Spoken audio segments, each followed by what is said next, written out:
Hey everybody, this is Mark Roth with RCI X-Rail Systems, and you're listening to the 3-Gun Show with Dave Hartman.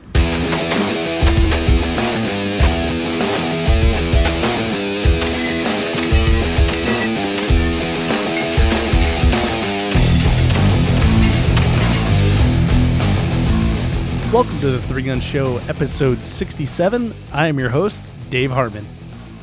In this episode of the podcast, I am joined by FN 3-Gun team member, Western Regional Sales Manager at FN, and longtime 3-Gunner Scott McGregor. This episode is brought to you by MGM Targets. Setting industry standards in quality and innovation for over 20 years, MGM Targets has grown to be the most well-known brand of steel targets worldwide. The code DHMGM10 will save you 10% on your purchase. MGM Targets, leave nothing to chance. MGM Targets has generously put up one of their 10-inch Sportsman's targets to give away to one lucky listener of the 3-Gun Show for the month of March, which is over soon, so you only have one more day here. So head on over to 3gunshow.com/MGM to enter.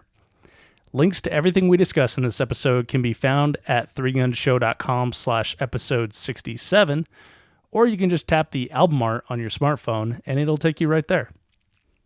You might remember hearing Scott briefly in episode 58 when we were at the FN booth at SHOT Show 2016 for the final round of choosing the best 3-gun shotgun.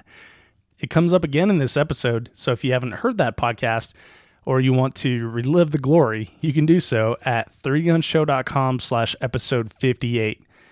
Now please join me in welcoming to the show, Team FN's Scott McGregor. Scott, thank you for joining me on the 3-Gun Show. Hey, thanks for having me, Dave. I appreciate it. Well, Scott, it was great to meet you at SHOT Show here, and I'm excited that we're going to be doing this interview. When I met you, one of the very first things I noticed, and you probably get this a lot, is you are a enormous man. Do you feel that gives you some sort of advantage in 3-gun? I don't know. If you look at the guys that are the quickest, not always, but there definitely are some bigger guys who are some good shooters. So I don't know. I think we all just do the best we can with what we've been given. So very nice. It's the gun doesn't get heavy very quick, but I got to get from point A to point B. Sometimes it looks like it's a little easier for Daniel to do it than it is for me, maybe. Yeah, for sure. And I guess you guys are kind of on opposite ends of the spectrum, and then most guys lie in between. Absolutely. Well, you got other guys that shoot very well and that are not petite, let's say. Like sure. Craig may not be petite. Many people wouldn't consider him tiny. Nah, he's another big guy. Well, Scott, we're going to cover shooting in depth pretty much as the focus of this podcast here. But real briefly, why don't you give us an idea of who you are off the range? Well. Okay. I work full-time for FN. I'm the Western Regional Sales Manager.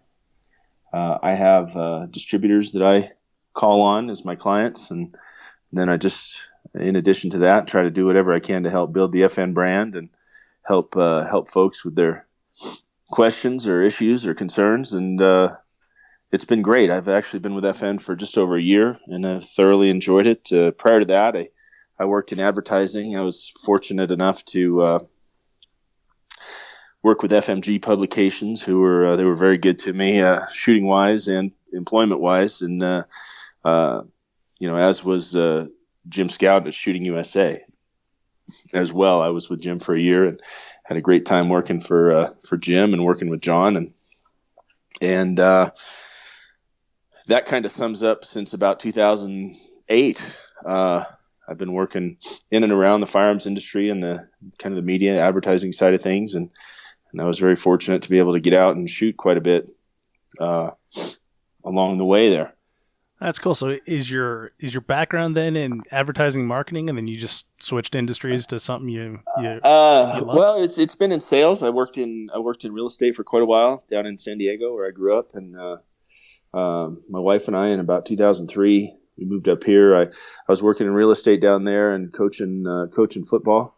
I love to coach and teach, and it just kind of shifted from football to shooting and things. So I know there's a ton of people out there that still know a heck of a lot more about shooting than I do, but I think many folks will tell you how gratifying it is to help people with little aha moments in competitive shooting too. So I've been given a great deal of help along the way and coaching, and always had people that I could ask questions, and so I just want to make it available as well.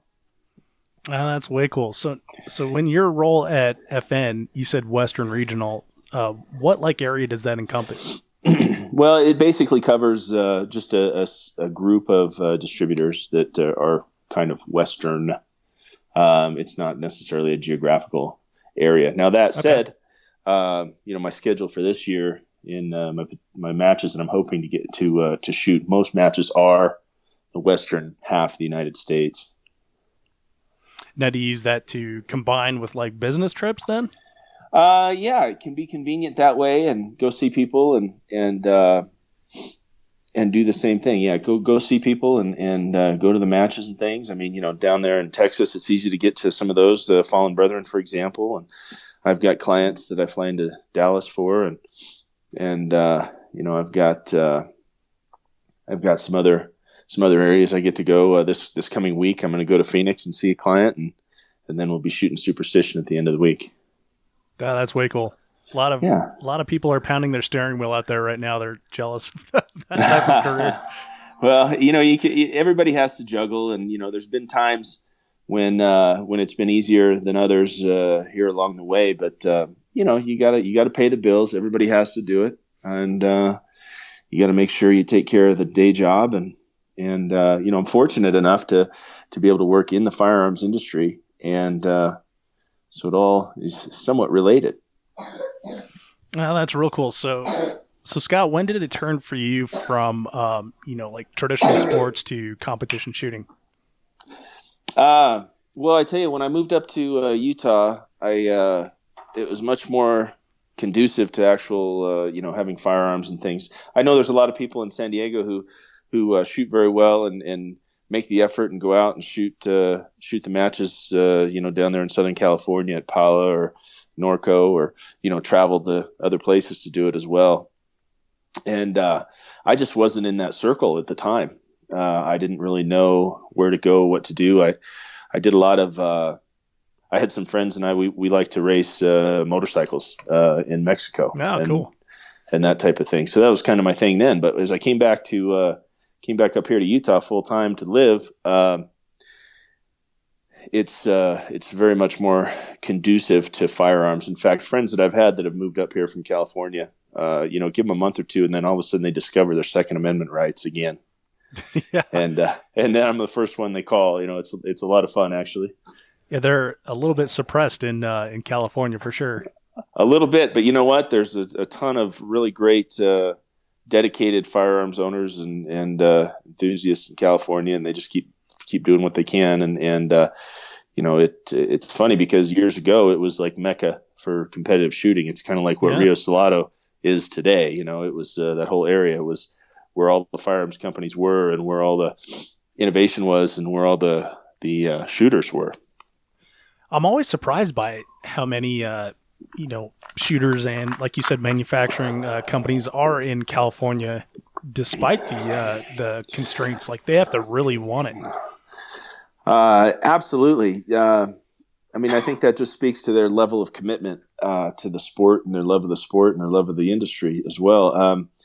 Some have moved out, and you can't really blame them business-wise. The environment's not terribly friendly to the firearms industry. In fact, another good friends that have a company there in California are moving to Phoenix here in the next little while. So it's, you got to do what you got to do for business, and they don't make it very conducive to supporting the firearms industry. But, if you look around the country, there are other states that are very welcoming as far as, moving business to friendlier areas. Yeah, for sure. And, Arizona is one of them, like you mentioned there, for sure. Absolutely. So once I got to Utah, I was able to kind of get into a circle of friends that like to shoot. And I met Randy Luth at SHOT Show in 2004, and I was able to, through getting to know Randy and staying in touch with him, I was able to make it up to the DPMS Tri-Gun Challenge in 2004. And I didn't shoot that first match that I watched, but I was able to see it, and I was pretty much hooked by then. I watched one stage, and I wished that I could just shoot the whole match, and I had never seen 3-Gun. Really, that's all it took, huh? Yeah, that was it. I watched Mike Voigt shoot a pistol stage, and in typical Mike Voigt fashion, he burned it down, and it was pretty impressive. And I thought to myself, I want to learn how to do that. I still tell Mike that story, so it's pretty fun, and the funnest part is, all the people along the way. Oh, for sure. Yeah. So Scott, did it start with 3-Gun then for you, or did you do any like pistol matches or anything? I knew what 3-Gun was. I knew that was the one that I wanted to shoot the most, but I watched some of that, and pistol matches very often, especially at that time, were the matches that you could go to on a fairly regular basis around here where I live. And I had some friends and I that we would shoot IDPA just because that was the easiest one. Not necessarily it's easy, but it was the most available. And so we'd shoot just whatever matches we really could. So we'd shoot IDPA matches and local USPSA matches and the local matches that weren't necessarily sanctioned type matches. They were just, the local club holding a match. And that's where I worked a lot to begin with, was in pistol. And I don't know that I'm a great pistol shooter, but I know that if you shoot, if you shoot a lot of pistol, or if you only have a little time to practice, pistol's generally the one you go to, or the one I've gone to, because everything else will benefit from that, from, sight, picture, trigger, that type of thing. So then that was 2004 that you went to that first match. When did you shoot your first match? I shot that match the next year in 2005, and I had been shooting some pistol in between and that type of thing. And it wasn't a stellar match by any means. Definite learning curve, as everybody knows. It takes a while. It takes a while to kind of get it. Which is funny because I look now and I see all the resources that are available, and I don't just mean people. I mean YouTube videos and the how-to videos and the different examples of how folks, just reloading a pistol. I mean, how many times have we all seen that Travis Tomasi reload video on YouTube? Yeah. Things like that. They weren't necessarily available at the time. You had to kind of know those guys or see them shoot or hit them up at a match, which, like I said, once again, people are amazing because, clear back from, those times, 2004, 2005, everybody that I'd ever met that shot was very much, just ask the question. I'm fortunate, for example, Bruce Pyatt and Tony Holmes and Jim Clark Jr. were the ones that I had available at the time to ask things. And I still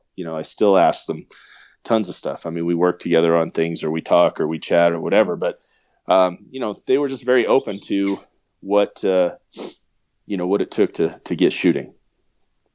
And they were always available.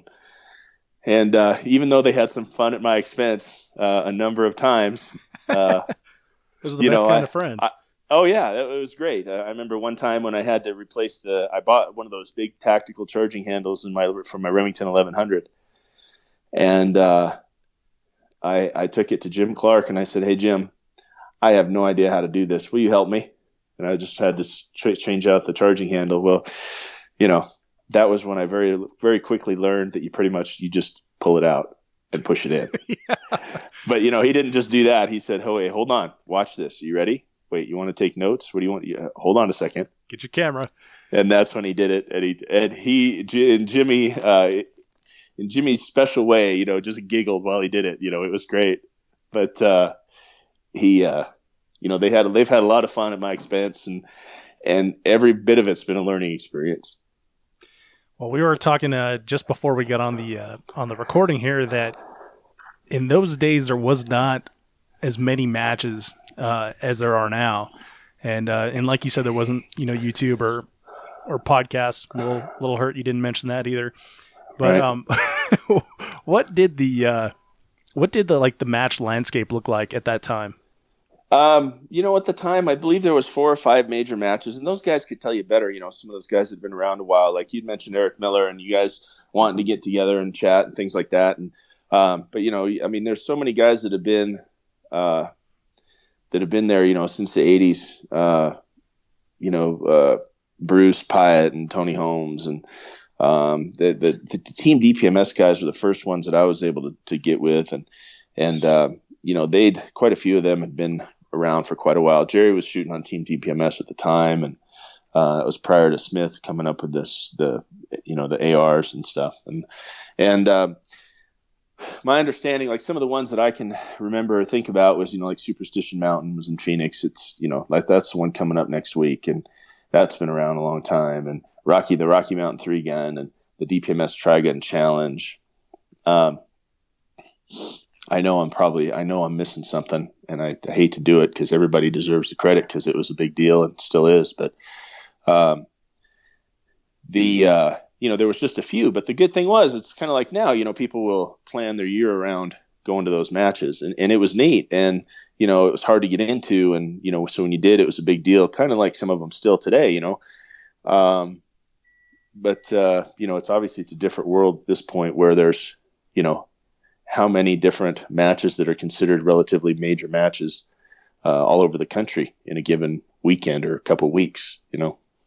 Yeah, there's a ton of them. In fact, I think next weekend there's, you said Superstition Mountain. I believe there's like 2 other matches as well the same weekend. Which isn't there one in Alabama? Isn't that one of the 3-Gun Nation matches? Yeah, in Alabama? 3-Gun Nation's in Alabama, and there's one more that I can't remember. Maybe I'm confused by the weekend, but that was like almost unheard of, 10 years ago. Oh yeah, absolutely, and it's a great thing. I mean, it has a lot to do with the growth of the sport and all the different reasons for it. Whether it's exposure through 3-Gun Nation and podcasts and YouTube and everything else, or just people wanting to get out and do different things. I would imagine that Chad and Pete had a big impact on the growth. I don't know that that's the only reason that it's grown so much. I think the outlaw matches are still swamped, and the regional matches are still packed. So we had last week we shot a match here in Salt Lake, and there was 80 shooters. Jeez. So and that was just a 1-day 7-stage match that Kerry Palmer and some folks put on here. So yeah, we've got a match in Colorado Springs, SoCo 3-Gun, and they actually sell out within a day every time on their local match. Yeah. I mean, it's excellent. I mean, it used to be that to go to the matches, I think we had 2 or 3 of them here with the Utah Defensive Pistol League, UDPL here in Utah had one a year or 1 or 2 a year, maybe. I think they ended up having one quarterly, and I think they still do. I think Kerry runs that now, but other than that, you had to wait till you went to a big match to be able to see anything, or to be able to see stages and have stages put together and that type of thing. I mean, now you've got all the different styles. You've got the 3-Gun Nation Pro Series, just the run and gun. I don't want to call it a hose match by any means because you really have to shoot, but I mean, it's like run and shoot fast is what you do. And then you've got kind of the local outlaw matches and stuff. And then you've got regular outlaw matches. And then you got stuff like the Iron Man, which has been around forever as well. That's just a different animal. So, you get all these different styles of matches, and they get full because people love it. I mean, you can't blame them. I mean, we love it. So we understand. Sure. So when that type of match was limited, how did you practice and how did you get that match experience? A lot of it had to do with, like I said, a lot of it for me had to do with shooting local pistol and that type of thing as well.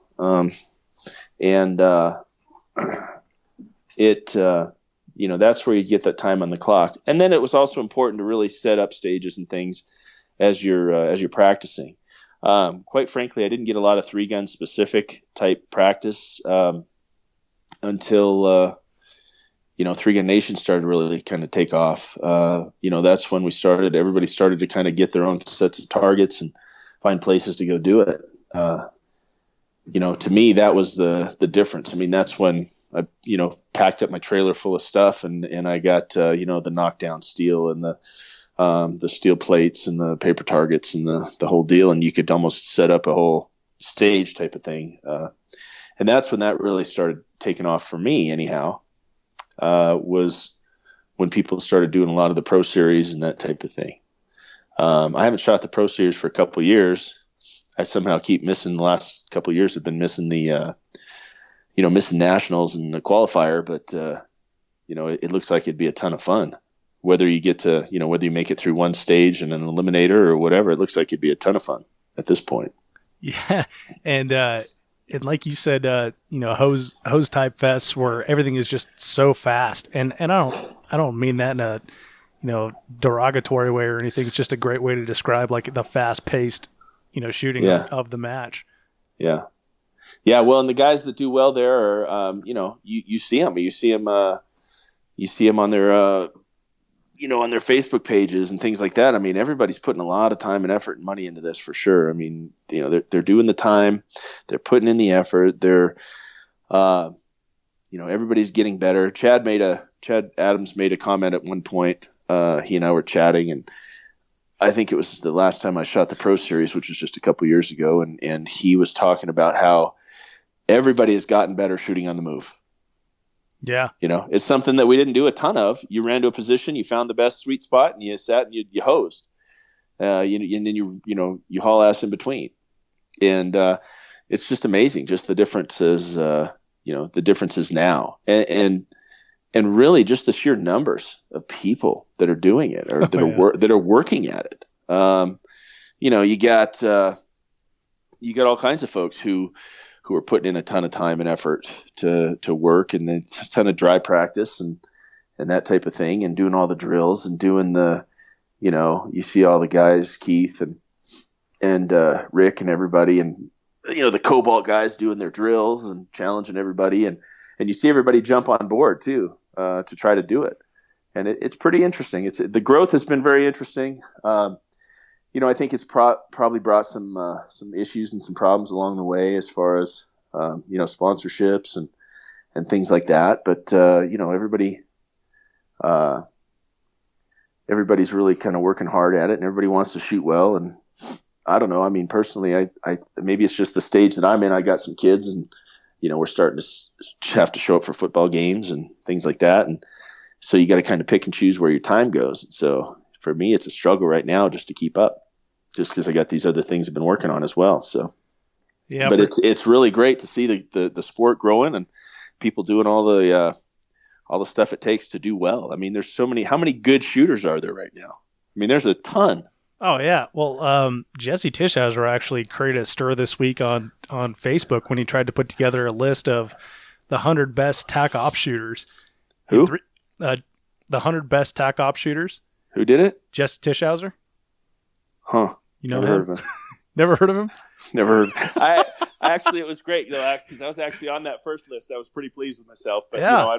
But then everybody chimed in, and it wasn't. I didn't take it personally by any means, but they were talking about how everybody had to. I mean, currently who is shooting and who is shooting well. Well, and that's my point. Is how fast did that list grow past 100, and then you started to have to do some puts and takes, and he actually had to put. Actual raw data behind it, where he actually, instead of just like, these are the people I can name off the top of my head. Yeah.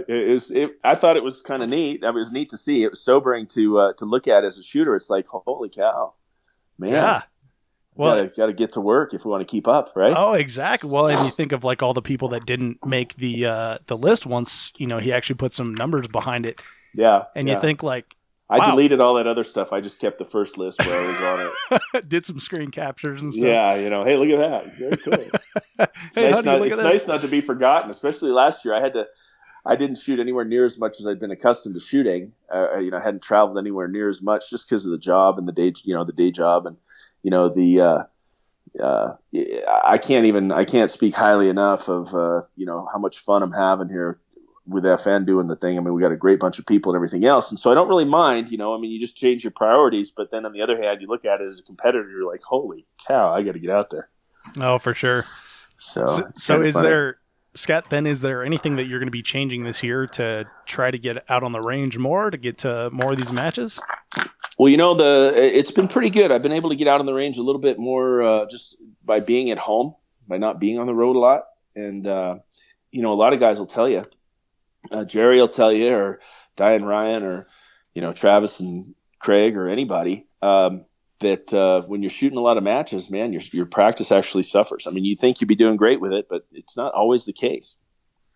You're ready for matches, but, sometimes you get a little lost as far as the basics, that type of thing. But for me, hitting the range quite a bit lately has been good. And then, just the ability to have all my gear close by and get out and practice has been good. One of the things that I've been doing is I have a couple of friends here locally who are just getting into this competitive shooting thing, a couple of police officers and that type of thing. So they're always hitting me up, hey, when are we going to go? Can we go to the range? Hey, can we go to the range? And so that kind of keeps me up and moving and getting out there as well. So hopefully, getting a little more time in and getting a little more dry practice in as well. My 10-year-old's starting to do it with me. So, oh, no kidding. Yeah. So, we're getting a little bit more in here and there. So, we'll do what we can. Like I said, seasons change, and now's the season for, kids and sports and that type of thing. So I'm going to fit it in any way I can, but, we'll just see how it goes. That's awesome. The training partners are definitely key from what I've found, especially when you look at like your position where you have, two newer guys that are, eager to get out there on the range and to increase their skill set.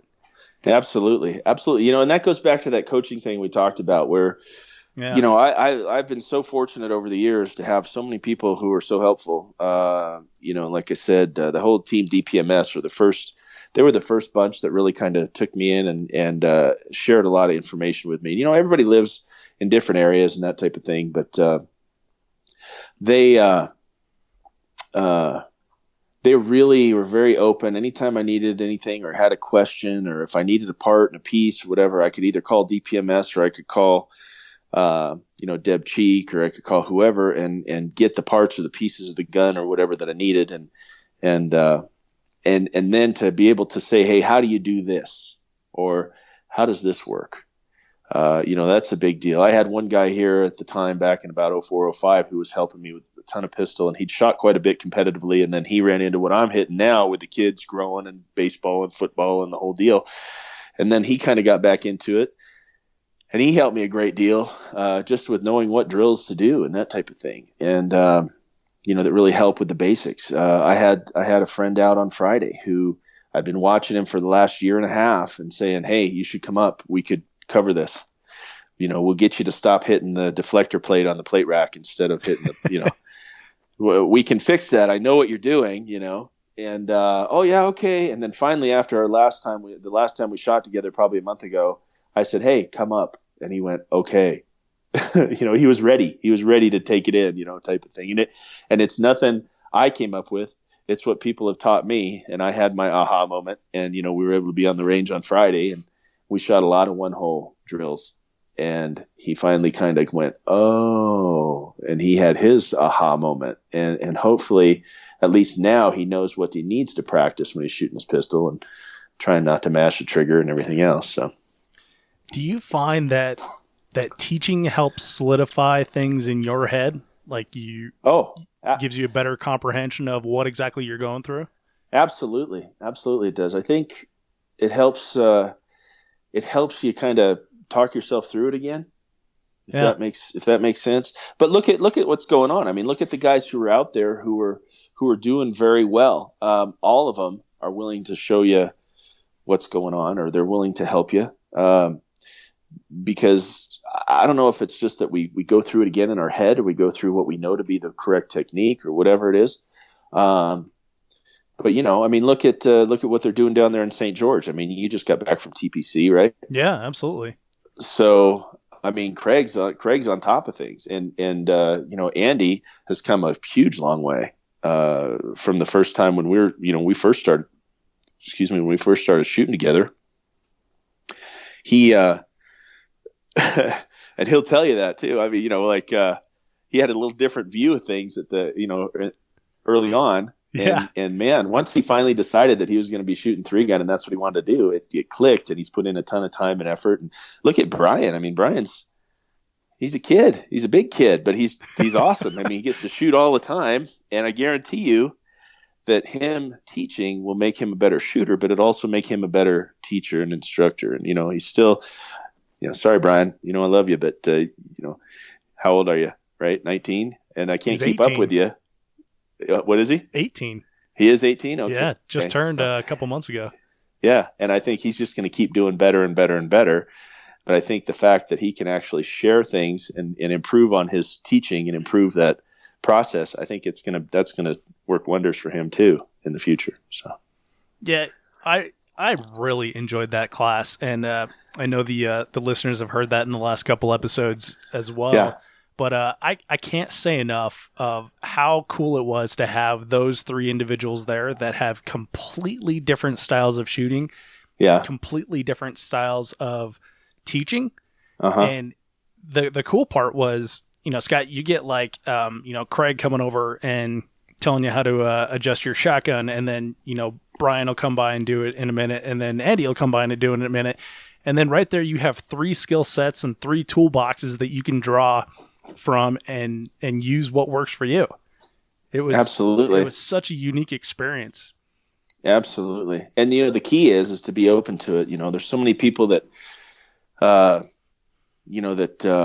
they think there might be one way to do something, and I think until you do it more, you don't realize that there's always other options perhaps. Like for example, I've been very fortunate, I think I've talked about it already, but I've been very fortunate. I mean, to have so many people on speed dial where I can call and ask a question. Who are,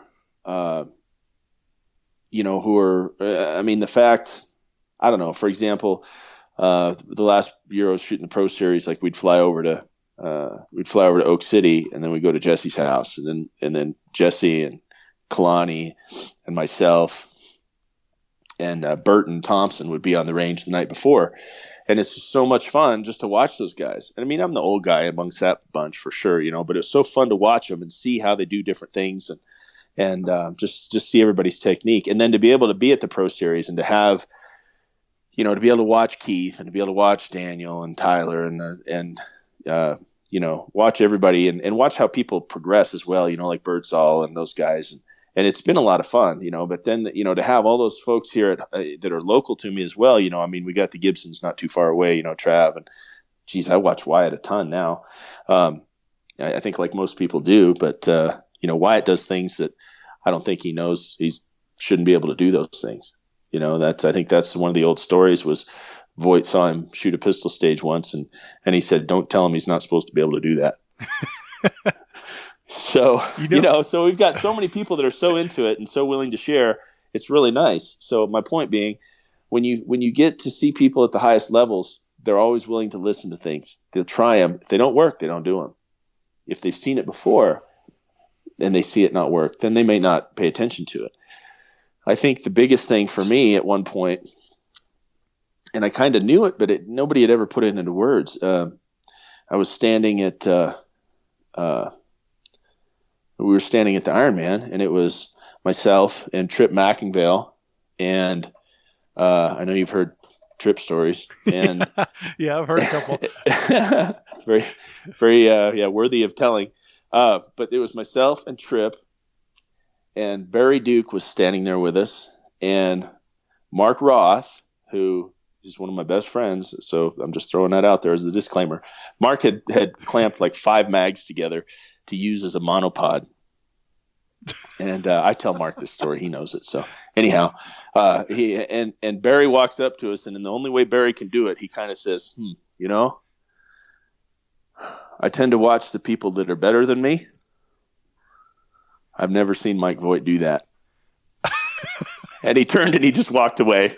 And Chip and I looked at each other like, that's it right there. And I've told Mark that since. And Mark has done an amazing job at getting to be a better shooter and everything else as well. And his gear is awesome and stuff. But, that's one of those aha moments that I had. And it wasn't even a shooting thing. It was just watch the folks that are better than you. They might be better at one thing or they might be better at everything, but pay attention to those things. It's when you see a whole bunch of new shooters on a forum or on Facebook or on, one of those pages, ask a bunch of questions and you get a whole bunch of new shooters answering the questions. You just kind of wonder, like different pieces of gear and things like that, but it's, everybody has to learn at their own pace and everybody gets that opportunity. So Scott, then what do you think it is that separates the new shooter coming into the sport and, just, shooting it as it lies kind of thing and enjoying themselves to making that turn, like you said, Andy did, like you said, Rick Birdsall did, and all the guys that you're hanging out with in Tulsa. What is it that separates them? And is it like, can you see that transition? Is there like a noticeable difference in the person when they make that commitment to the sport? I think so. I think it's easy to see when folks are just out there having fun and doing their thing. And then, it comes in a few different ways. It comes in their focus. It comes in, are they out practicing? Are they out doing something? Are they sacrificing in other areas to be able to go and, buy ammo to load or are they making sacrifices to actually get out and get on the range and that type of thing? Part of the biggest thing that you see that takes a while, or it took me a while, I'm not the sharpest pencil in the box, but was the mental game and how you prepare to shoot a stage. And it was just kind of like, wasn't this just what your last topic was, how to break down a stage and how to plan for it? Yeah, for sure. And, things like that, when they really learn and focus and pay attention, you generally tend to see fairly quick progress, I was teasing, or Craig and I were teasing Tennille Gibson a while back, and I'm just throwing names out there just because they're fun and they're my friends and they're great stories. And Tennille, for the longest time, was shooting like a 3 to 10 scope. And she was doing about the best she could do with a 3 to 10 scope on a rifle, searching for targets and the whole deal. And then one day, I can't remember how she came about it, but somehow she had a Collis 1 to 6 to borrow. And we'd been bugging her for years, like, oh, geez. And finally got to the point where, like, oh, there's Tennille on a rifle. Okay, yeah, look for the target, search for the, okay. And then all of a sudden, she had the correct gear. She had the right gear. Just one little shift, in her package of goods that she had to deal with and had to all her gear that she had to shoot. And we were shooting a local match here in Salt Lake, and Craig and I looked at each other like that was amazing. And it just came from she all she needed was just to get the right thing. And she's been fired up ever since. She works for 3GS Nation and works on the club series and all that type of thing and the regionals. And it's amazing. Just when people decide to make progress, they do.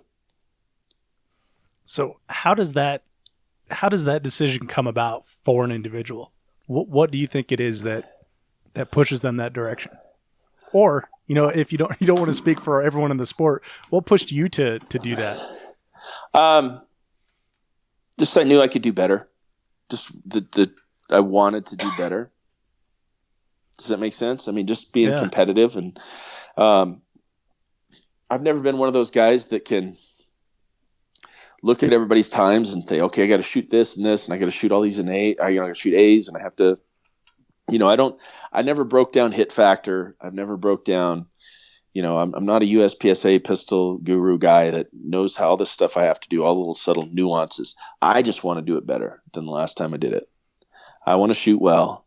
I can't necessarily do anything about how someone else shoots a stage, and this is just my approach. I know other people are much more technical about it and much more maybe prepared. But for me, it was, I want to shoot this stage the best I can shoot this stage. Or I know I can do better at that. And I think that was it. I just wanted to do better at it. I wanted to really kind of focus at it, and I just the passion for actually shooting was great. It was big, and that was a big deal to me. I wanted to shoot. I wanted to shoot well. Because I'd seen so many people do it, and it wasn't because I didn't want to go beat Tony Holmes, or I didn't want to go. I want to shoot the very best I can and see how it goes. I don't know if that makes sense or not, but I know that a lot of people, like I said, they can break down the numbers and everything else, and I want to shoot well. And maybe I could have done better if I'd have paid a little more attention to some of the numbers and things like that, or been able to break down the times and that type of thing. But I want the knowledge. I want all the knowledge I can get that I can apply to my shooting. I was watching Rick Birdsall and Keith Garcia do the numbers game like you're talking about. In between stages, they're checking practice score and everything. And this was at the 3 Gun Nation Nationals for 2015. And I felt bad because I am just not that person. Like I can't do that sort of quick math in my head of, okay, well, this is my standing, that's this guy's standing, and this is what I need to shoot on this stage to be able to make this happen. Well, and I mean, on their behalf, look at where they're at. They're doing very well. Yeah, for sure. Daniel can do that in his head, so I don't know if Tyler can do it in his head. I don't think he can, but but anyway, they're very good at it, and they know that stuff, and that's why they're at the very top. Greg can do it. I'm sure Tommy can do it. That type of thing as well. But it's just not me. And if that's maybe that might be part of that might have been what was holding me back or something. Who knows? I don't know. But I tell you what, I had it was the last Fort Benning match, and it wasn't last year. It was the last one, wherever that was, 2009 or whenever it was. I don't remember exactly, but Kerry D'Amatos was going through the scores and was like, "Oh, McGee, you got to shoot this in such and such a time, and you got to do this, and you're doing good." And it just blew me up. It was horrible for me. I couldn't look at it because I can't do anything about what you already shot. Right. You can't do anything about what you just shot. What you can do is what you can do something about is the one that's coming, and whatever it takes in your head to be good with that. There you go. That's maybe that's, like I said, that's why those guys are at the very tip top of the sport.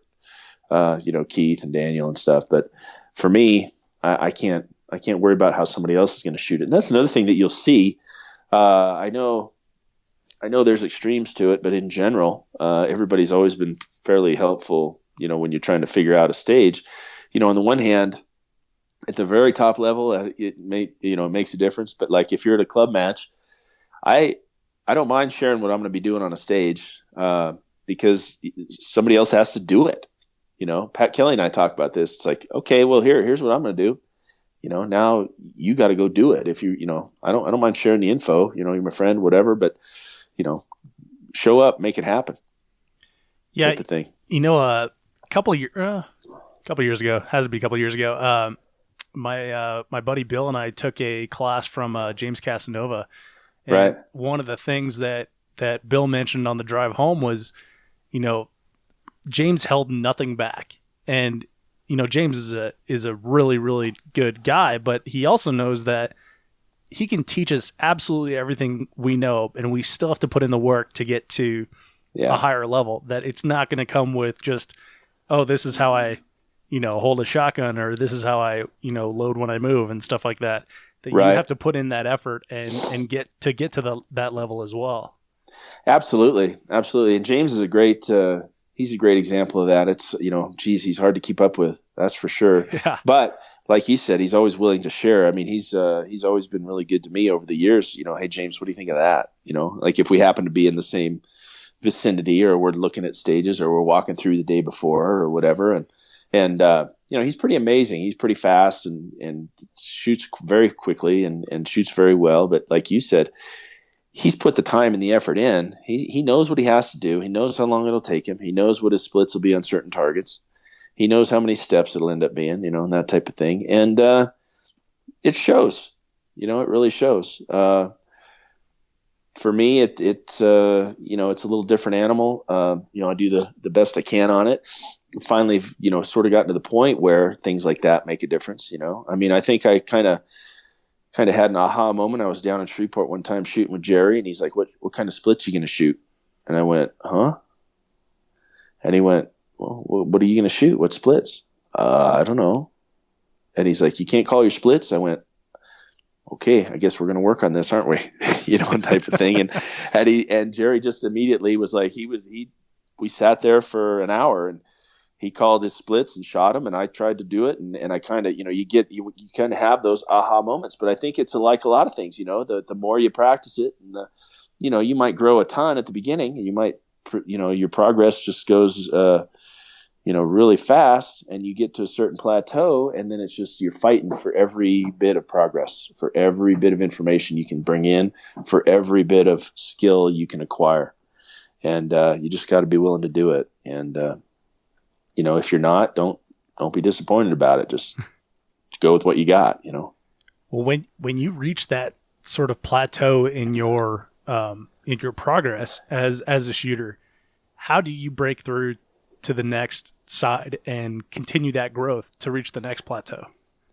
One thing that I've always seen people do is they go out and they shoot more. They just go and shoot more. And it's not a bad idea, but you got to know what you're going to work towards. You got to be able to measure it. Now, I mean, I don't go write down every time if I go do drills, I don't write down every single time, and I don't necessarily keep track of it. Would it be better for it? Yeah, probably, but I just want to load more mags and do it again, type of thing. Now I have an idea of what I've been doing. I'm doing one shot draws, and I'm averaging 0.91, and my hits are good, and then if I back up and I'm at 15 yards, I kind of have an idea what's going on. But it just depends. There's so many times, like, at any level, whether you're a beginning shooter or you're an advanced shooter, I think the biggest thing is having some resources that can help you, or people you can ask questions. Because, when you get guys like Craig or Trav or Bruce Pyatt or Tony or, any of those guys that can look at something and say, how about this? Or why don't you try this? Just try something different. Like we talked about earlier, all the information you can bring in and try is going to help you. You'll either apply it and it'll help, or you won't apply it because it didn't work for you. So I was with Jerry last summer, and we were shooting some Smoke and Hope the Steel Challenge stage, yeah. And my my times weren't so hot, and my draw was really slow because I quite honestly, I hadn't been shooting very much because of work and things like that. And, he let me go and let me go and let me go. And then he just asked me a question, he's like, when do you pick up your sights and your draw? And I kind of went,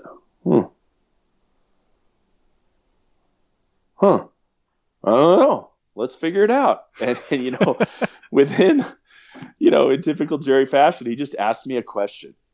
And I'm always willing to listen. I've learned that mostly from the guys that are way better than me. Like Barry said, you're willing to listen, be willing to listen and be willing to try things. And if it works for you, can't do anything but help you. If it doesn't work for you, just don't do it. Like Mark's 5 magazines across, I don't know that it's a benefit, as a monopod, but, Mark tried it and there you go. But, so the point being, I think having resources or going to classes like TPC or going to have other people show you how to do things or how they do things or to try to help you with your technique, I think is invaluable in shooting. And it could just be, for whoever. It could be the guy that's a better shot at the local club. I was very fortunate the other day to have my friend Dave out on the range. And like I said, he had kind of the aha moment on the trigger and the manipulation and the reset and the sight picture and, that type of thing. And, his one hole drill by the end of the 2-hour time we were on the range, was cut in half.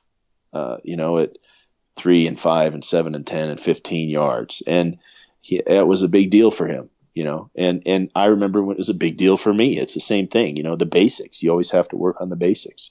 But if you don't know the proper basics, then you're not gonna change. And it gets to be even more so when you hit those plateaus and you get to the higher levels. It's always nice to have some sort of resource who can maybe help you look at what you're doing. So I would recommend, if there's people that are getting to a certain level, go take another class, go down to TPC, or go, whatever other 3-gun classes are offered. Go down to the ones in the Southeast that Mike Sexton, Chad Drury are putting on and are teaching and that type of thing. I mean, you never know when you're going to get that nugget that's going to help you.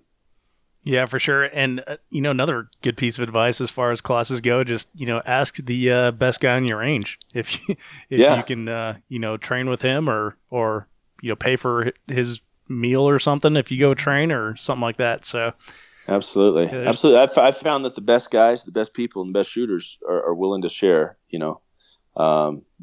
for many of them. I think the fact that you're actually willing, if you follow through, because people get asked all the time, I get asked all the time, hey, I want to go to the range with you. Okay, go buy ammo. Huh? Like people are like, I want to go learn to shoot. Okay, well, go buy some ammo and I got a gun for you to shoot, but you got to go buy ammo. We all get that, if you're a gun person at all. Yeah, for sure. So I think it's just a matter of showing that you got some skin in the game and showing up when you say you will, and you get a lot of help that way. Like I said, I'm extremely fortunate to, number one, have so many great friends in 3-gun and in competitive shooting in general, and that. There's things that if I have questions, I know who I can call. I mean, I was messaging back and forth with Shane Coley the other day because I needed to talk about, draw. How can I make my draw faster? How can I be more consistent with my draw and that type of thing, and Jerry's helped me with that and other folks, I mean, it's just go out there and ask. And a lot of times people will share it with you. So, Scott, what are you working on the most in your game this year to prepare for the 2016 season? A lot of times when I go to the range, if I've got a lot going on and things like that, I'll take pistols, and so I'll shoot pistols. And so I've been shooting, I've got my favorites, my custom built guns and things like that. But being Team FN, I've been shooting my FNS 9 long slide quite a bit. Dave Savigny's worked it over for me, and Dave shoots it very well. And so I'll shoot that. And this next week, I've been working on shooting my FNX 45 Tactical, which is a little different animal than the previous guns I was shooting were all 1911s, Colts and things like that. And that's a cool gun, by the way. What's that? The FNX Tactical. That's a cool gun. Oh, it's neat. It's really neat. I mean, all suppressor ready and the high sights on it and everything, and it shoots very well. Like I was, sometimes when you shoot, you get different things or new things, and it just kind of makes you smile, And I got to be honest, I was a little worried at first, and after a day of shooting it on the range, I was pretty pleased. It'll shoot anything you aim it at if you do your part. Yeah, I like that trigger in that. Yeah, and having that double action, single action is a little different animal than we're accustomed to with all our 1911 style pistols and things. But you can actually shoot it like a 1911. It's got the safety. You push down a little too hard, all of a sudden you're shooting a revolver because it decocks, and then you gotta shoot through that big long double action trigger pull. But you can do it, and but it doesn't happen very often. Just get some practice, and it's been good. So I've been practicing quite a bit with that, and I'm gonna the emphasis for me will be the heavy division, usually heavy optic. And so I've been shooting my SCAR quite a bit, and just trying to make sure I know my data on that and get a lot of rounds through it. And just trying to be up to speed, because I know going into Superstition, there's a whole pile of folks down there that shoot it very well, shoot the heavy division. That's one of the matches where it definitely fills up. I think it fills up the most at Rocky Mountain, but Superstition, it is definitely there's a lot of people in there, and they've combined the two divisions this year. So there are a lot of very accomplished shooters that are going to be in that division. So for someone that's listening that might be new, heavy division is 308 rifle and 45 caliber pistol, and then pump shotgun. Is that right? Well, it just depends. It depends on the match. Superstition, you can shoot either one. You can shoot it is 45 caliber pistol. I believe it's a 10 round max in there. Oh, okay. And the 10 round max, and you can shoot either an optic on your rifle, or you can shoot irons. I think they have some different, from what I understand, I think they have some different limitations. If you have an optic on your rifle, you can only shoot 20 round mags. And if you shoot an auto shotgun, you can only have 9 in the shotgun at the start. And then I believe they, let some of the other guys who are shooting pump and irons, they give them a little more ammo in the rifle. And I believe they can start with 12 in the shotgun. That's kind of cool. So have you figured out what's the gamer division? What's the best way to shoot that? Do you go for the more ammo or for the optic? Right now, just because of the equipment that I've been using, I'm going to run with my SLP shotgun and my SCAR, just the way it's set up, and shoot that FNX tactical and just roll with it. And I'll go with the 20 round mags and in the rifle, and 9 I believe it's at the start in the shotgun, and just see how we do. It's a little different animal as well this year because there's you can't walk the stages. Apparently, as my understanding is that you don't get to walk the stage until your designated walkthrough time for your squad. So it'll be a little different as well. I guess that's kind of a throwback to the old Soldier of Fortune days, and some of the guys who shot those matches will tell you, I guess. But my understanding is like you got no walkthrough. It's like you go out and you shoot the stage and try to find all the targets. That's awesome. I can remember. We were talking about Eric Miller earlier. He told me, one time that they go to, Superstition, and it was their first time there, and they see people like walking through and air gunning, and he's like, "Oh, we can walk. What are they doing? They're practicing?" Yeah, absolutely. Well, and we've become so accustomed to being able to do it. People show up a whole day early just so they can do it. I mean, I do, and it's just kind of an interesting thing. But it'll be. I think it'll separate folks who are accustomed to breaking down stages and things. I think you'll have an advantage if you've got some experience at it. But we'll just see how it goes. I mean, like I said, that's coming up this coming week, and there's a lot of people in there who are quite accomplished. One other FN guy, Mark Hanish, is going to be shooting it with me, so that'll be fun. And then you've got all the guys who shoot for POF who have been shooting, heavy for quite a while and doing very well at it. So, I mean, I think Michael Payne won it last year in the heavy division, and Colorado guy. Yeah. And I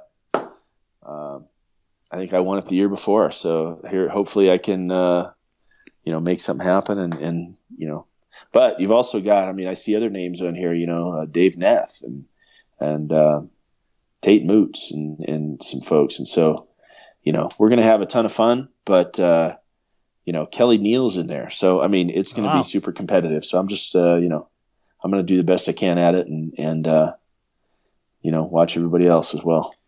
Well, that sounds like a really awesome division. A lot of times heavy kind of gets put by the wayside for TAC Ops. So it's cool that it's got a really strong competitive field there.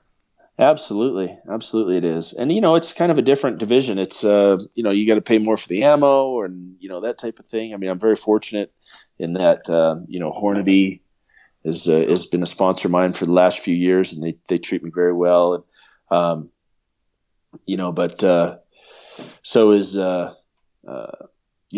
Tate, and so is Kelly Neal and stuff. So I mean, we're gonna hopefully we can represent, but the ammo sponsor definitely helps when you shoot heavy.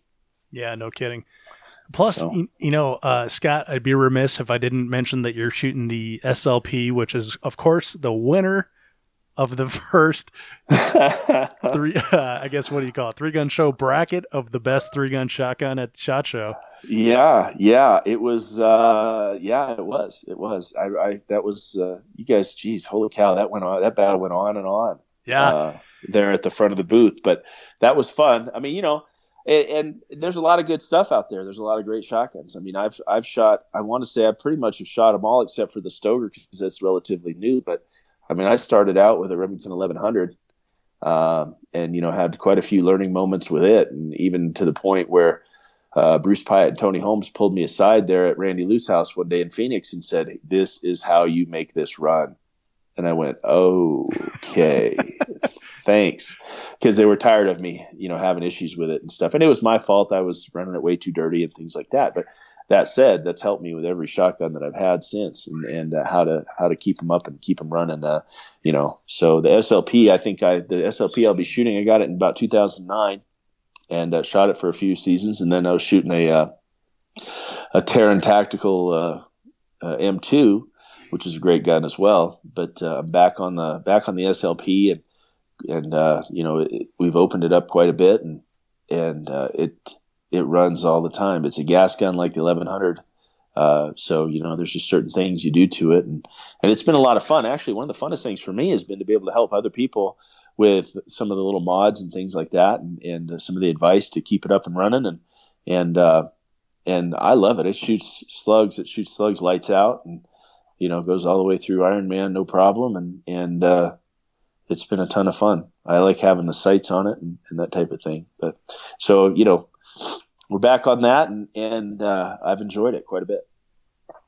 Well, yeah, the SLP certainly is a slug gun. I can vouch for that. I've borrowed a couple buddies a couple times and just absolutely nailed slugs. Those the vent rib on the back with the flip up sight works amazing. Yeah, it does. So the Superstition's coming up. You're gearing up for that. It's only a week away here. Is it too far out to think about other matches, or what other matches are you shooting this year? Well, I mean, we've got 3-Gun Nationals is coming up soon thereafter, within a couple of weeks. We've got a bunch of work in between there, but the tentative schedules, pretty full. I think I've got Multi-Gun Nationals. I don't know that I have anything in May, but in June we've got Iron Man. Plan on being there for the whole week. I'll shoot heavy optic in the beginning of the week, and then tac scope the later part of the week. And then the Northwest Multi-Gun, we're glad to see that's back on out here in the West, up in Bend, Oregon. Cool. That's always a fun one. They usually have, it's a well put on match, and Bend, Oregon is a great place to go, and it's in the middle of summer, so we're planning on taking the family. The FN multi-guns up and rolling. People have kind of wondered about it, but it's game on. It's the weekend of September 1st through 3rd back at Peacemaker, and that'll be West up and Virginia. rolling again. Yep, in West Virginia. I'm going to shoot the 3-Gun Nation Western Regional in September. Fallen Brethren 3-Gun, the end of September is on the plan, and then that Surefire multi-gun, and then I believe I'm going to try to go shoot that Fort Benning 3-Gun as well at the 1st of December, first weekend of December. So I probably am 6 or 8 matches short of what the schedule once was, but like I said, 'tis the season. I've got kids and football and baseball and basketball and everything else, and got to take care of the day job. I'm really enjoying that as well. So good. Well, that's all. Like you said, it's arranging your priorities, and it sounds like you're happy with the priorities that you've set for yourself.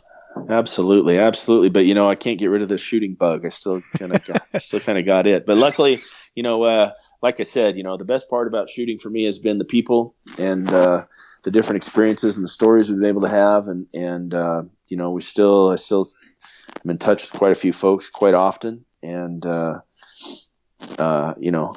frankly I've enjoyed watching a lot of other people do well.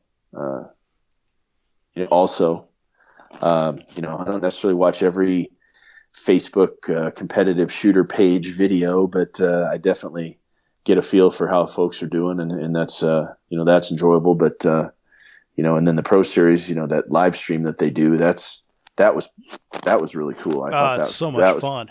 Pretty fun, and then you can get on there and banter back and forth with your buddies and stuff as well. But I think being able to work in the firearms industry and then having a passion for competitive shooting has been a ton of fun. It's been really great for me, both shooting wise and professionally. And I wouldn't want to work in another industry. I thoroughly enjoy it and have a great, like I said, great circle of shooting and professional friends, and it's been awesome. So, yeah, I would like to second that. When we were at SHOT Show, like, it was palpable. You could feel it. Just gun people are just good people. We met and talked to so many people, and everyone was just so welcoming and generous with their time, and always available. So it's been really cool.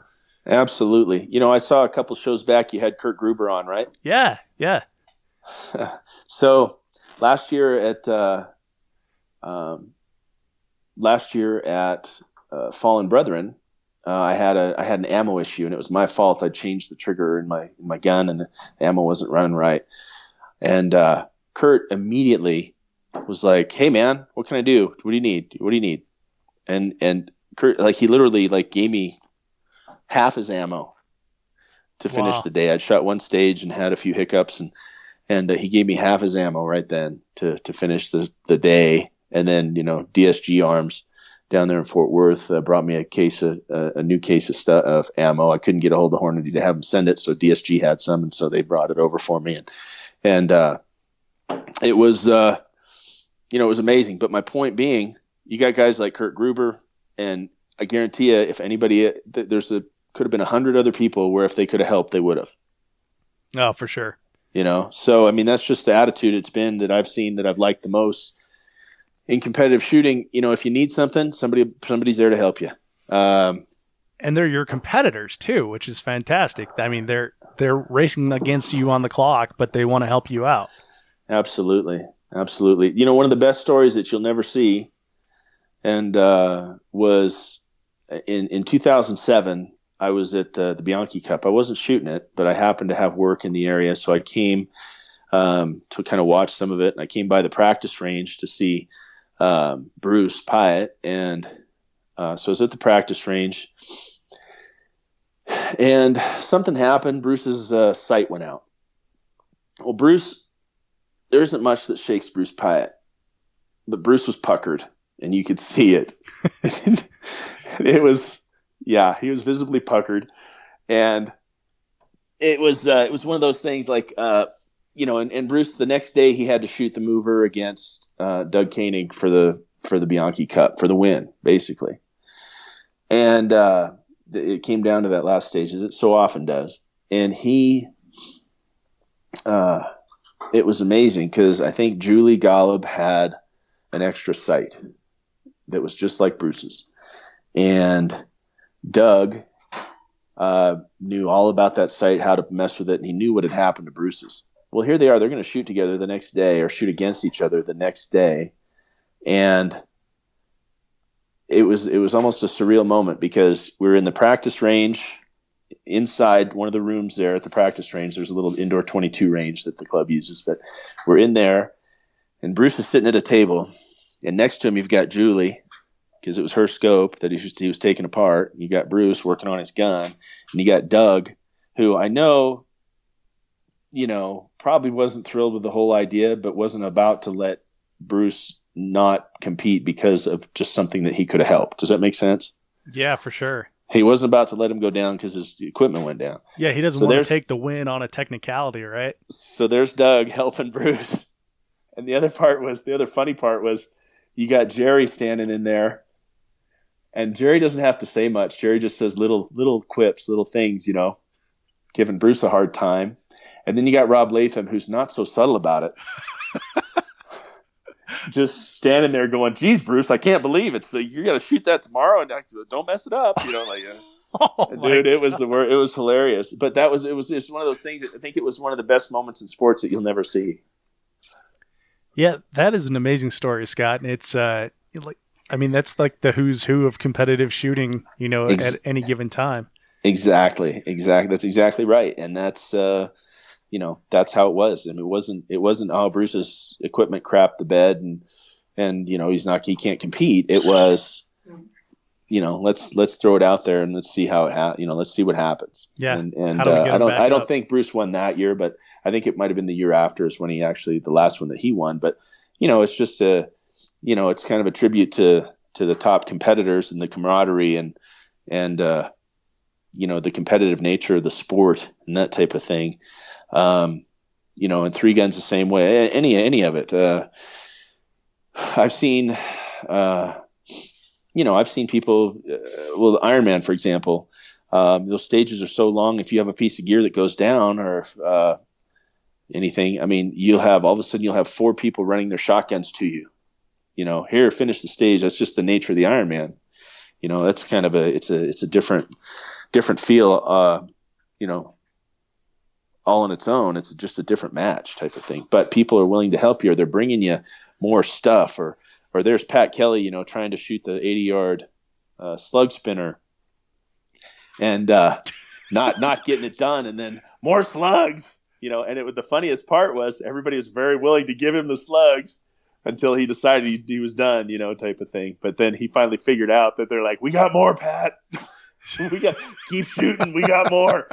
But all in all, it's people are willing to help, and there's a lot of camaraderie, and there's a lot of people out there who are just kind of what most of us feel everything's about.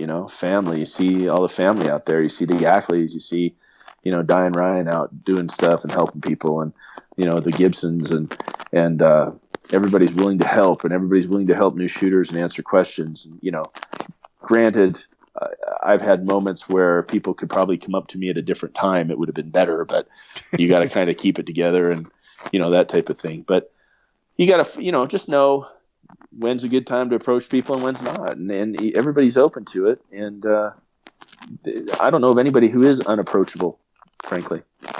Yeah, I don't either. Timing is everything, but everybody's willing to be open and help and share information. Absolutely. Well, Scott, you've been super generous with your time here, and I know you have some family commitments coming up here, so we should work toward wrapping up. Got a few just last wrap-up questions for you. Okay. First, where do you see the sport of three-gun headed? Well, I've seen a ton of growth in the last, 14 years, and as far as competitive shooting, and just since I've been shooting, it's been just a little less time than that, but I think it's going to continue. I think what we need to do is, I've seen a lot of people feel as though they have to have all the gear and then they'll go shoot. And that's not necessarily, I don't feel that that's valid. I think you go shoot with what you got, that type of thing. You learn what you need and grow with the sport. I think that, everybody, I've noticed that everybody and their dog wants to have a Go Fast shirt on with sponsors on it. I think that's a great thing, but I also think it's kind of a two-edged sword, Mm-hmm. We've everybody wants to have sponsors and loves the free gear and things like that, but we just really need to pay attention to, are we giving sponsors their money's worth? Are we setting expectations accordingly? Are we doing the best we can to get the information out to people? Are we approachable? Are we able to, share good information with everybody? Can we do more than just sell to ourselves? Are we welcoming new people to the sport, or are we just on the Three Gun forums, trying to sell product to ourselves? We just got to be aware of stuff like that. Sponsors, are they, like you said, are they getting their money's worth? Are they getting the value? Granted, you're not going to sell enough. A lot of people aren't going to sell enough product to pay for, even if a sponsor was to pick up the cost of one match or things like that. You gotta you got to think about the sponsors. You got to think about, their profit margins. You got to think about their product. Is it applicable? You got to think about, what are you trying to do for them? Are you just trying to bring brand awareness? That type of thing. We need to set the expectations accordingly to our sponsors as well. When we're bringing new folks in and that type of thing. The last thing we want is we don't want to have a sponsor down the road be approached by a shooter who says, "Oh, I sponsored so and so, and that didn't do me any good at all. It was not. I didn't. Got nothing out of it. Things like that. We just got to be careful. We got to be aware. So we got to act professionally. We need to come up with a resume, come up with what we have to offer a sponsor as a shooter. We need to set expectations accordingly. Am I going to triple your firearm sales? I mean, if you're selling like 3 guns now, maybe, but if you're selling, if you're already one of the bigger companies or a firearms company, I can't tell you what I'm going to sell. The hard part is there's no real metric as far as when someone's a sponsored shooter. There's discount codes and things like that, but there's not really a hard metric when it comes to the value of shooters and the exposure. So I think what we need to do is continue just to be, like all the people I've been able to deal with, been lucky enough to have around. Be good people, be approachable, be able to share what your passion for what you're doing. You don't have to be the best one out there, but be passionate about it. Represent your sponsors well, represent yourself well. And I think that's very important. I've seen instances where people will bitch about the prize table or something. Don't do that. Just stop. Right. Stop. I mean, for me, I love the prize table. Don't get me wrong. It's not my motivator. I want to shoot well. I want to shoot the best I can against the folks that are there, and I'll walk the prize table accordingly. But I sure won't bitch about it, type of thing. So, and make sure you thank the people that support the sport. Let them know. Let them know it makes a difference, whether they're your sponsors or not. Make sure you thank the folks that support the sport. Rocky Mountain, they always have thank you cards there in the registration office where, you can write it, and it's great. It's a great idea. It's a postcard, and it has the address of, JP or Magpul or whoever sponsoring the match. And they have all the different ones on there, and people just write a quick note and they'll mail it. And that's a great thing, So make sure people know that, you're grateful for what they're doing. It's costing somebody money somewhere. We all put a ton of money and time and effort into getting to the matches and learning to shoot and getting better and competing and the whole deal. Well, sponsors are putting a lot of time and effort and money into it as well. So always make sure that they know they're appreciated. That's a very good point. Well, Scott, excuse me, in meeting you at SHOT Show, I can tell you've kind of got a sense of humor, and I've heard some good stories from Mark Roth and from Craig as well. So, so this next question, I think you'll do okay with. Can you tell me about your most spectacular disqualification? Oh man. Well, crap. Now I'm thinking of all the different ones. Holy hell. That's not good. I know, right? Well, there was one where Craig was running me up, and it was and I don't know if there was most, but you remember them all, So there was one up at Area 1. I think it was Area 1 multi-gun up at Parma, Idaho, where I made it halfway through the stage. I got a reshoot. Craig was running me, and some equipment didn't work, and so I came back and started doing it. And I started the stage, and I was running down to the in the stage, and I looked and I saw a little black thing flipping right in front of me, and that was Craig running me. He was the RO, but I saw this thing and my pistol come out of the holster, and it was spinning in front of me. Oh man, that was one of them, right? So, and then there it goes, and yeah, that was it. So that was out. That was a long weekend of waiting for Craig to finish the match. And then there was one where I think one of the most recent ones though was Surefire multi-gun a couple of years ago, the first Surefire multi-gun, where I was doing the stage. I think it was a qualifier. I was doing the stage and running the stage, and I went to dump my shotgun. And from the time I took the shotgun off my shoulder and went to put it in the barrel, I thought to myself, "Oh, you forgot to turn on the safety. You forgot to flip the safety on. And I tried to reach around the trigger guard and ended up reaching through it. And I lit one off right in the barrel. Oh my God. I lit one off right in the barrel and caught the gun in my hand. So everything was safe. It wasn't, other than the negligent discharge on my part, it seemed all right. I don't know.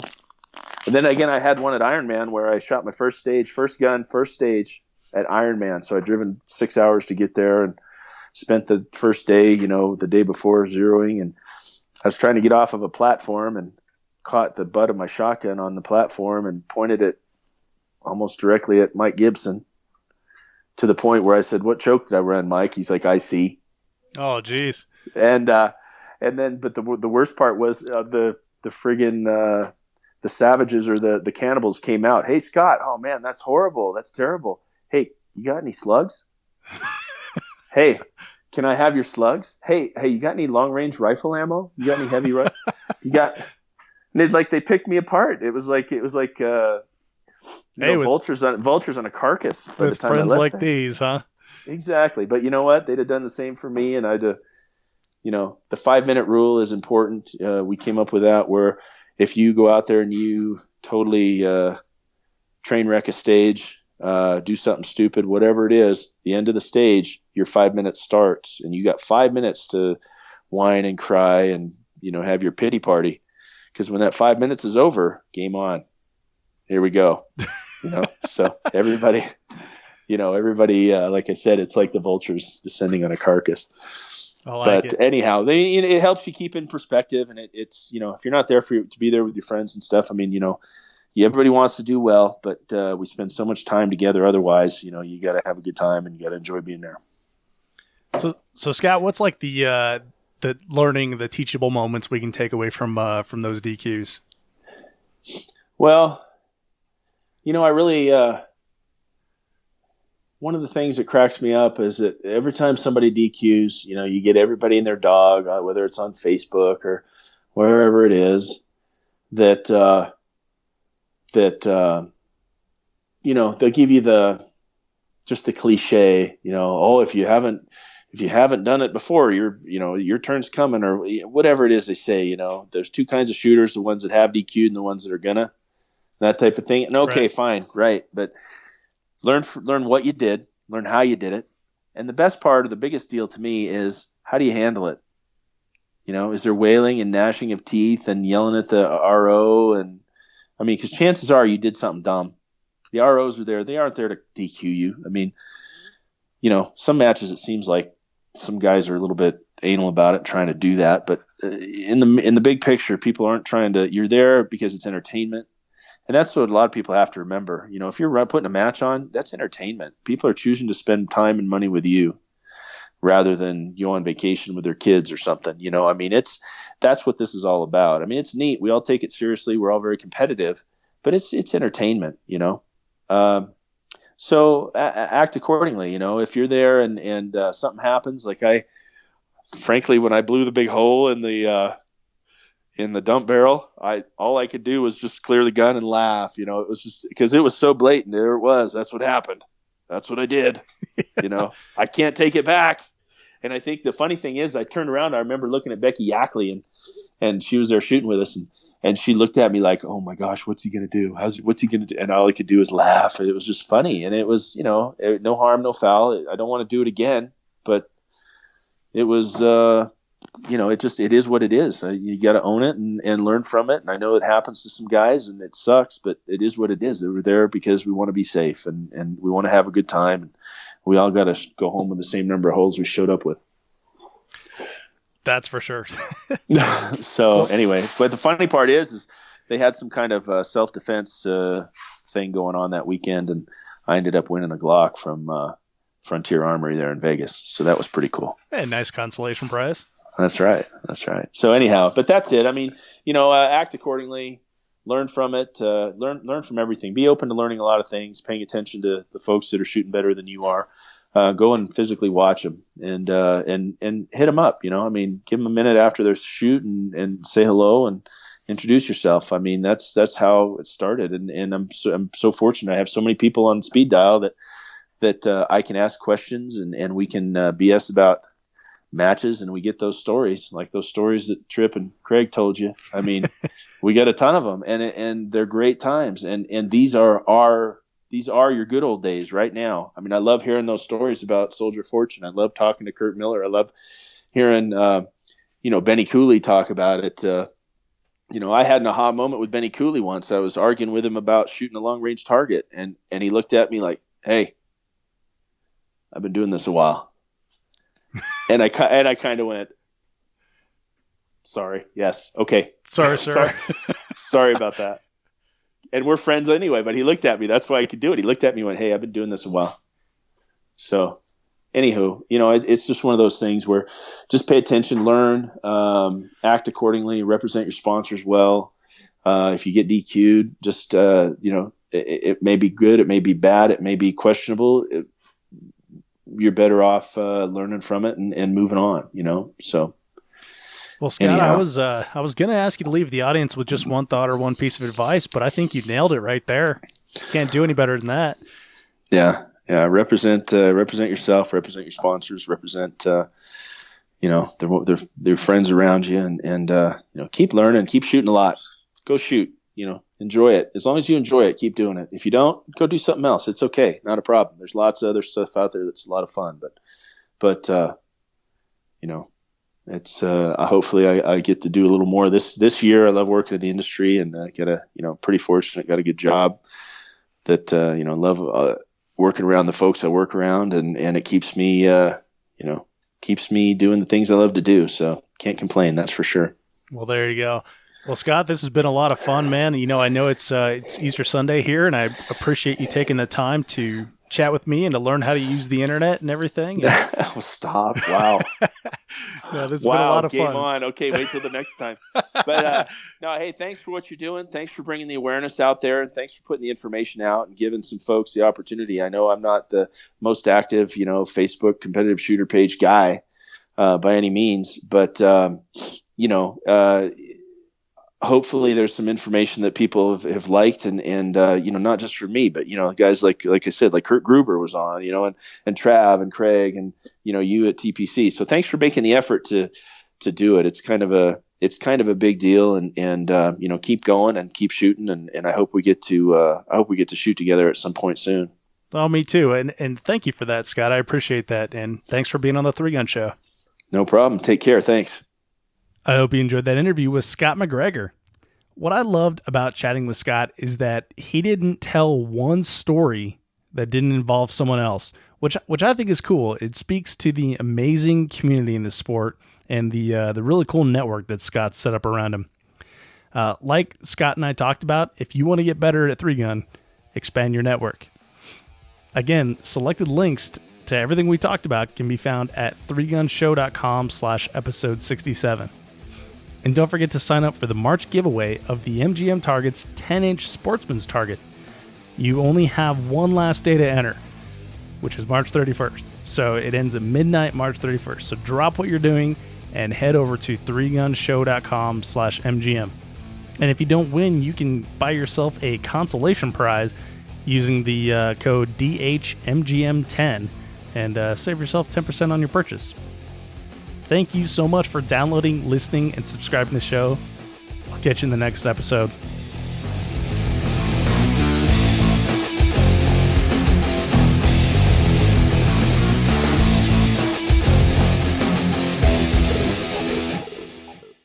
If you are finished, unload, show clear.